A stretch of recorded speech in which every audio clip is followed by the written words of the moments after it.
Sensibilité, hypersensibilité et vulnérabilité, c'est quoi la différence? Alors d'abord, bonjour à toi.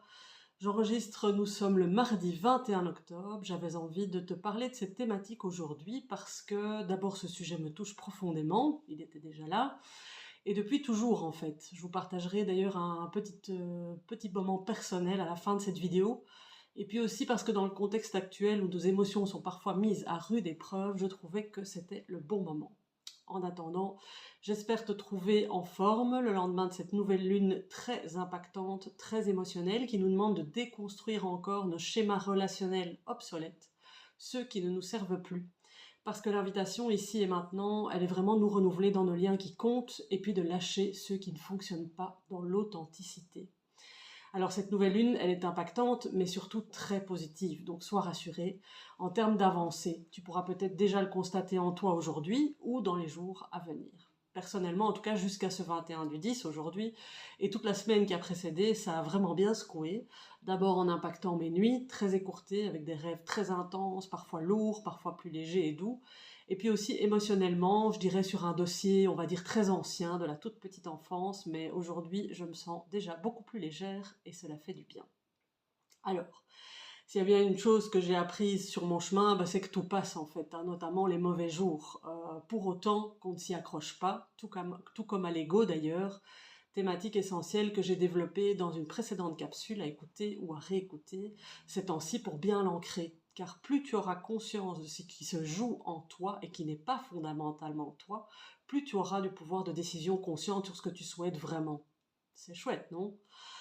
Mais revenons à la thématique du jour. Alors, je vais commencer par la vulnérabilité. La vulnérabilité, c'est tout simplement, entre guillemets, oser te montrer tel que tu es. Oui, je sais à quel point ce n'est pas toujours facile, j'en conviens, je connais le sujet. La vulnérabilité, c'est avoir le courage d'enlever l'armure, de laisser tomber le tout va bien automatique et de dire bah là je ne sais pas, ou là j'ai mal, ou là j'ai peur. Ce n'est pas te plaindre, c'est simplement reconnaître que tu es vivant, touchant, inspirant et profondément humain. Dire ce que tu ressens de manière authentique, c'est vraiment une forme de vérité nue. Par exemple, quand tu dis à quelqu'un ce que tu as dit m'a blessé, oui, tu prends un risque parce que ça peut être mal compris ou jugé, mais par contre, non seulement tu te respectes, mais en plus tu ouvres aussi la porte à une relation plus vraie. Ou encore, quand tu partages un doute, un questionnement, une faille, un échec, ben tu montres à l'autre que tu as confiance en lui d'abord et tu lui permets même de se reconnaître et de se sentir moins seul, comme si ça l'autorisait aussi à se montrer vulnérable. La vulnérabilité, ce n'est donc pas une faiblesse, c'est une force d'ouverture. Elle crée des ponts là où la peur érige des murs. Elle rend des liens beaucoup plus profonds et des échanges tellement plus sincères. Parce qu'en réalité, ce n'est pas la perfection qui touche les gens, c'est la sincérité. Alors ce n'est pas la façade qui relie, c'est le cœur mis à nu. Je suppose que tu connais ça. Et paradoxalement, c'est souvent quand tu acceptes d'être vulnérable que tu deviens le plus fort, fort de vérité, fort d'humanité et fort de cette liberté d'être simplement toi. Et ça fait tellement, tellement de bien. Alors la sensibilité dans tout ça, qu'est-ce que c'est? Être sensible, c'est la capacité à ressentir les émotions, les ambiances, les regards, la musique, la beauté d'un geste, la douleur de quelqu'un. C'est être touché par le monde en finesse et tout le monde a une sensibilité, plus ou moins active bien sûr. Alors l'hypersensibilité quant à elle, c'est quand ta sensibilité est exacerbée, amplifiée. Mais comme beaucoup l'ont déjà dit, ne serions-nous pas tous normosensibles dans un monde qui ne l'est pas assez? Grande question philosophique, je crois. Alors cette notion d'hypersensibilité est donc souvent galvaudée et utilisée à toutes les sauces aujourd'hui. D'abord parce que tout le monde est sensible en fait, voire hypersensible à la base. La sensibilité, c'est notre état naturel, c'est la nature première de l'âme, ce qui nous relie aux autres et à ce qui nous entoure. Le bébé et le petit enfant ne sont que sensibilité et perception.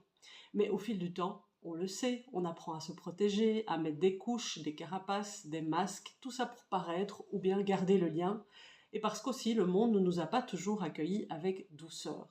Alors on se coupe un peu, beaucoup, parfois totalement, de ce flux vivant qui nous traverse. Et dans ce cas donc de l'hypersensibilité, si on doit vraiment la définir, eh bien je dirais que tout est plus fort. Les joies, les peines, les bruits, les mots, Et donc tu captes tout, tu ressens tout, souvent en continu. Ce n'est ni bizarre ni problématique, c'est simplement un système nerveux ultra perceptif, ultra réceptif. L'hypersensibilité, c'est donc la sensibilité au monde, mais sans filtre. C'est sentir plus fort, plus profond et parfois très très vite. C'est aussi percevoir les nuances invisibles, les énergies, ou encore les émotions qui ne sont pas dites. Ce n'est donc pas une faiblesse, c'est une perception élargie du réel. Là où d'autres voient un simple sourire, eh bien la personne très sensible, elle peut percevoir la tension dans la voix, le frémissement d'un regard, la vibration derrière les mots qui sont prononcés. C'est donc une intelligence du cœur et du subtil. Être sensible, c'est donc une force. Et dans un monde bruyant, voire même violent, elle devient souvent un poids lorsqu'on ne l'apprivoise pas encore. Mais si on apprend à l'apprivoiser plutôt qu'à la fuir, cette sensibilité retrouve sa vraie nature et devient alors une force de connexion, de compréhension et de véritable beauté. Alors pourquoi cette thématique de l'hypersensibilité est autant présente dans les conversations aujourd'hui? Eh bien, probablement parce qu'elle met en lumière quelque chose de très humain que notre société avait longtemps mise de côté. La sensibilité comme intelligence, notamment émotionnelle. C'est vrai, pendant des décennies, on a valorisé la performance, la maîtrise, le mental. On a appris à gérer nos émotions plutôt qu'à les comprendre et à les accueillir.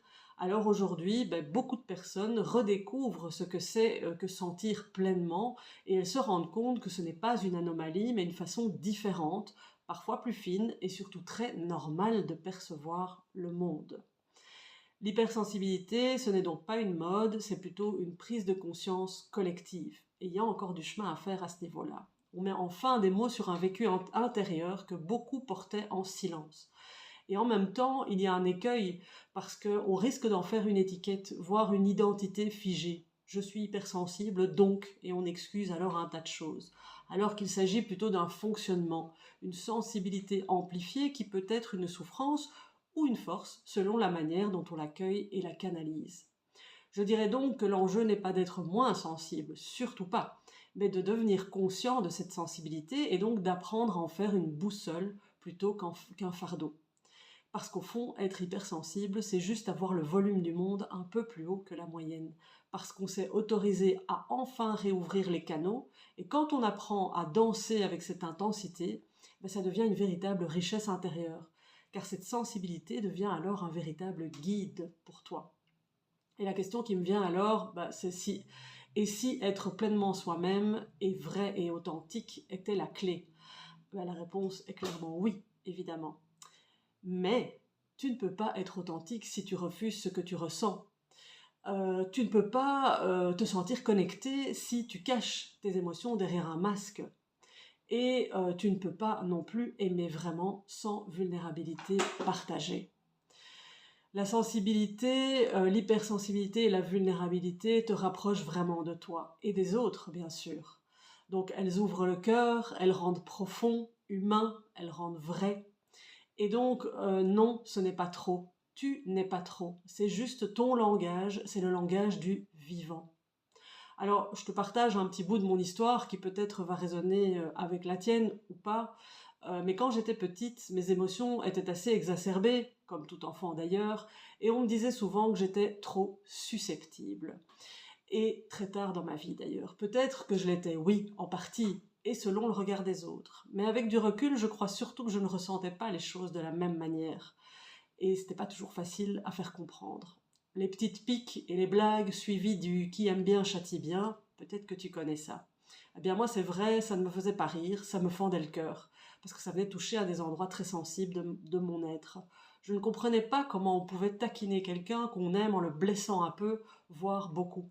Alors parfois c'est très maladroit et pas voulu bien sûr, hein. Et je pense qu'au fond je ne me sentais surtout pas comprise dans ce que je vivais parce que ma sensibilité était simplement différente. Comme si ma sensibilité et ma manière de percevoir le monde n'étaient pas juste ou pas la bonne dans ce que j'ai pu comprendre. Alors très vite j'ai intégré ce message. Montrer ce que je ressens, c'est être faible. Être vulnérable, c'est dangereux.